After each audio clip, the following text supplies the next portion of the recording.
That vineyard is at 6,800 feet, and that is the highest commercial vineyard in North America. That we have the same number of degree days as Napa Valley. So we can ripen like Cabernet Sauvignon, but we're ripening it in a shorter period of time. So that's fairly unique to kind of consider. The ordinary fellow, at least, is really focusing on like traditional French varietals, Chenin Blanc, Chardonnay, Cabernet Sauvignon, Syrah.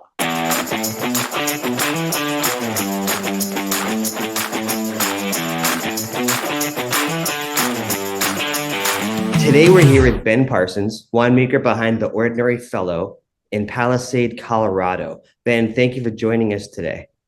Yeah, thanks for having me. So we're going to get into the wine geek stuff now. Let's talk about your vineyards. You have Colorado Box Bar, Hawk's Nest, more. So let's talk through what land you acquired, what the soil type is like, elevation, all the things that a wine geek wants to hear about. Talk us through your vineyard space. Yeah, so Box Bar is in Cortez. Sits around between 6,000 and 6,200 feet elevation. It's on this weatheral loam that has some clay in it, which has these like water retention properties. It is essentially a desert, so you do have to drip irrigate. Less than 7 inches of precipitation a year, so very, very little rainfall. Which is good in some ways, in that there is very little disease pressure. So you're not having to spray. There's no necessity to spray for powdery mildew or anything down at our vineyard. So it's essentially farmed very minimalistically, like, and very sustainably, which I know people appreciate. And so that's the Box Bar. That's Riesling, Cabernet Sauvignon, Chardonnay, although we're just planting some Chenin Blanc and some Charbonneau, which is an Italian red varietal there as well. And then Hawk's Nest is not my own property, but I work with a grower called Guy Drew, who planted Pinot Noir, 4 different clones of Pinot Noir and 2 different clones of Chardonnay there. That vineyard is at 6,800 feet, and that is the highest commercial vineyard in North America. Similar soil properties as the Box Bar, and yeah, making some really good Pinot Noir out of there.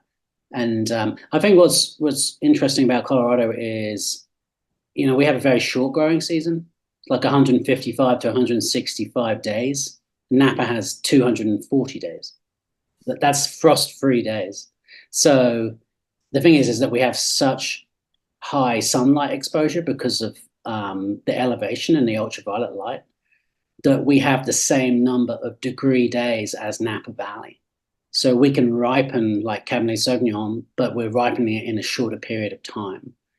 So that's fairly unique to kind of consider. And so the ordinary fellow, at least, is really focusing on like traditional French varietals, from Chenin Blanc, Chardonnay, Cabernet Sauvignon, Syrah, that kind of thing.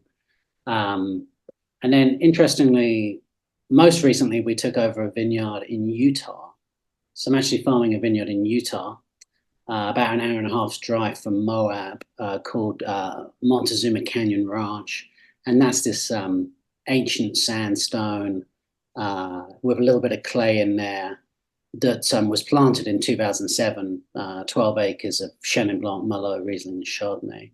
But we made an awesome Utah rosé last harvest, 2023, which we just released.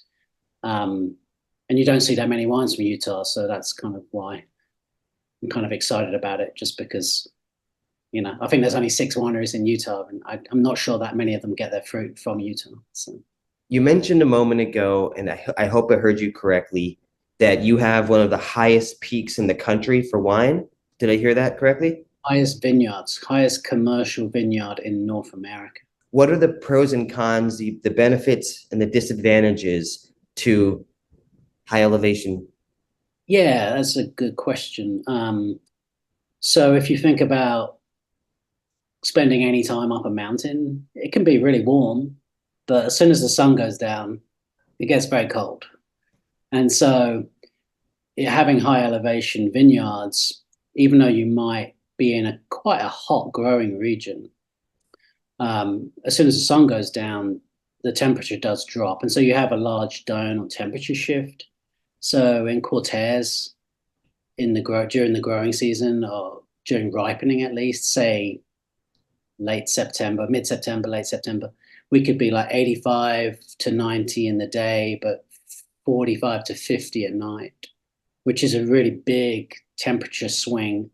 It basically means that the vine has a kind of chance to just shut down and rest. And what that means from a enology perspective is really that you can retain more natural acidity in the fruit because it's not being metabolized by having like a lot of sunlight constantly and higher temperature. And so we don't have to make any like artificial acid additions or anything like that you may have to do, in more established wine regions in the United States.